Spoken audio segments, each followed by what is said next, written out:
Jai Ho students, I am Ratnakar Soryamshi from SK Public School.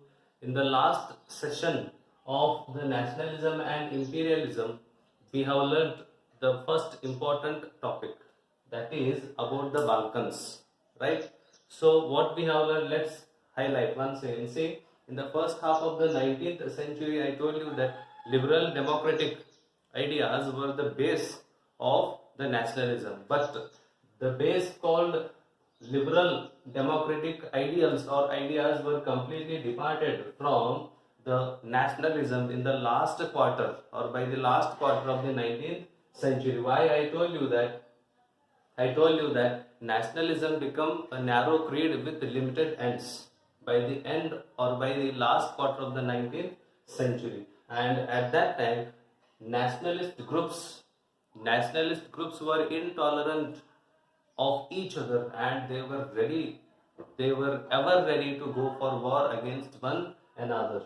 And the major European powers also manipulated the nationalist aspirations of the people or of the subjects of Europe to achieve their own imperialistic or imperialist aims. I mean, various empires here. Major European powers means various empires, like for example, we can take a Russian Empire or German Empire. Those also, what they did, they manipulated the nationalist feelings. I mean, the idea of nationalism was completely diverted by the major European powers. Why they diverted? Because to achieve their own imperialistic power, to achieve their power, to control, to strengthen their power, they had that aim. To achieve that aim, they what they did, they diverted the meaning of nationalism or the nationalist sentiments of the people. And even we have learned that here, Balkans, it was the source of intense nationalist conflicts in Europe after 1871. After 1871, Balkans, it was the area of intense conflict of nationalism or tension of nationalism, where it was arised in the area called Balkans. Balkans had geographical and ethnic variations, as we have learnt already about the modern Romania, Bulgaria, Albania, Greece, Macedonia, Croatia, Bosnia, Herzegovina, as well as Slovenia, as well as Serbia, Montenegro. These were the important countries present, nation states present, which were the part of Balkans at that time. And the people who lived in those areas, those were called Slavs, and a large part of the Balkans area was ruled by Ottoman Empire. But in the 19th century, what happened? As I told, the spread of the ideas of romantic nationalism and the disintegration of Ottoman Empire made Balkans area very explosive about nationalist conflicts.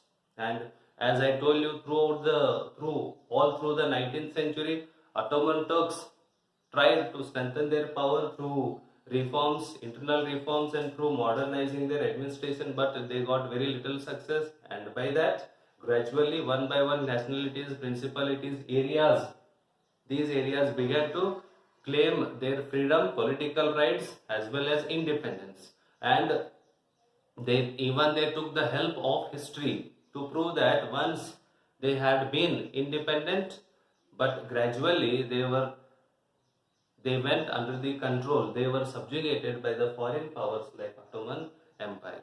So this is what we have already learned in the last session of the nationalism and imperialism.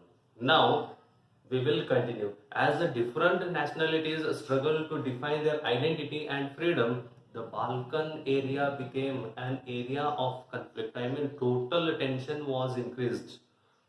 Extreme conflict was increased in Balkan area when the various nationalities, they struggled, they fought to define their identity as well as to get their independence. When they did this, at that time the Balkans area became an area of conflict.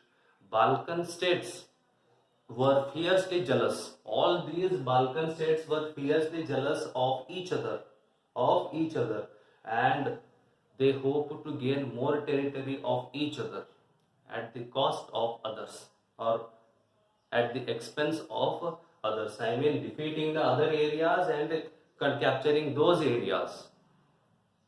They did this. Why? Because they were fiercely jealous of each other. They wanted to increase their territory. So that's why they hoped to gain more territory at the expense of others. And matters were further complicated because the Balkans also became the place of big power rivalry. I mean, in the Balkans, big power rivalry was started. Then big power rivalry means same. Germany or German Empire as well as Russia, England, as well as Austro-Hungarian Empire. These were all involved in the Balkans area to control the trade in the Balkans area. These were all involved in the 19th century.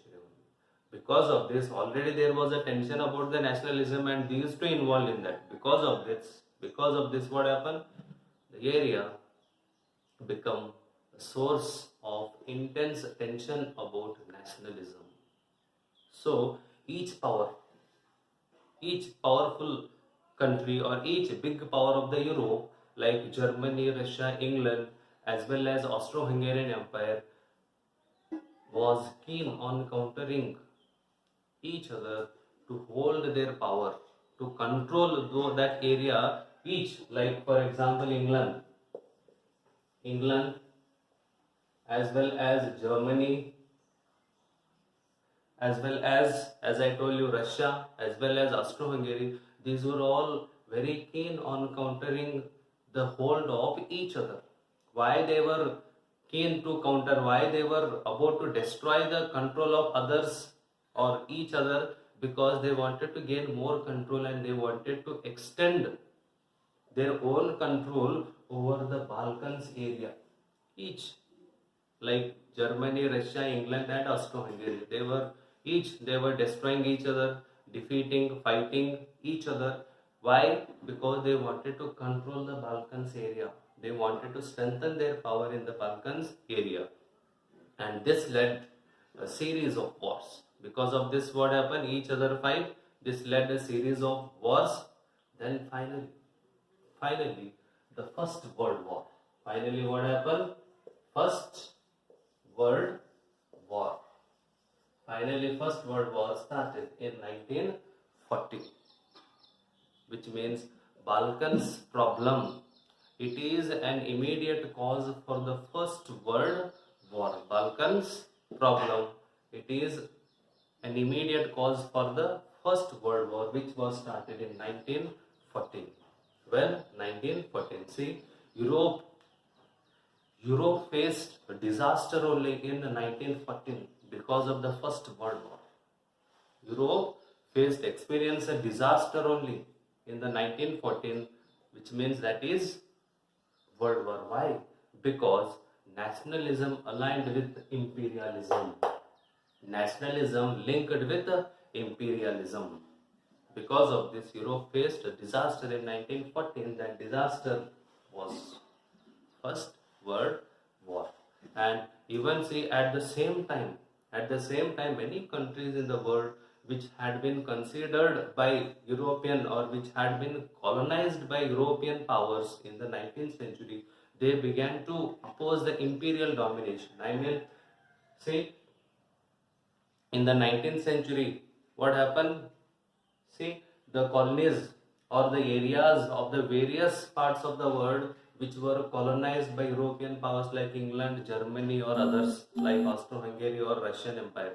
See, those colonized people of those areas also, they began to oppose the imperial domination, or the domination of imperialism was opposed by the people of colonies in the various parts of world.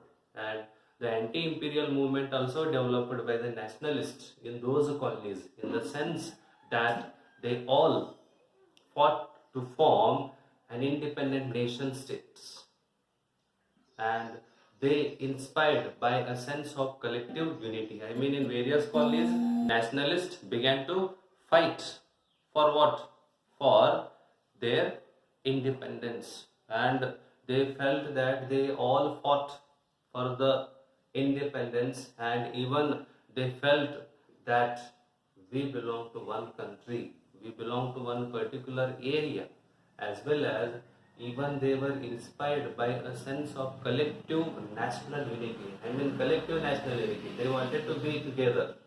That is what we call collective national unity, and that too against imperialism. They joined each other against what? Against imperialism. And European ideas of nationalism nowhere replicated. I mean, the idea of nationalism which was emerged in Europe, that was not followed out of Europe. I mean, people of various parts of the world developed their own idea about nationalism. But the idea that societies should be organized in nation states came to be accepted as natural and universal. I mean, the idea which was started in Europe only, like societies should be organized in nation states. I mean, people should be organized in nation states, and this came to be accepted as natural and universal. So this is what the whole topic about nationalism and imperialism. So remaining means only we have now exercise question answers and extra question answers. So we will say about these, or we will have one interactive class also to discuss about the various question answers or any problems of the students. So this is the end of the first history lesson, that is the rise of the nationalism in Europe. Thank you. Jai Hind.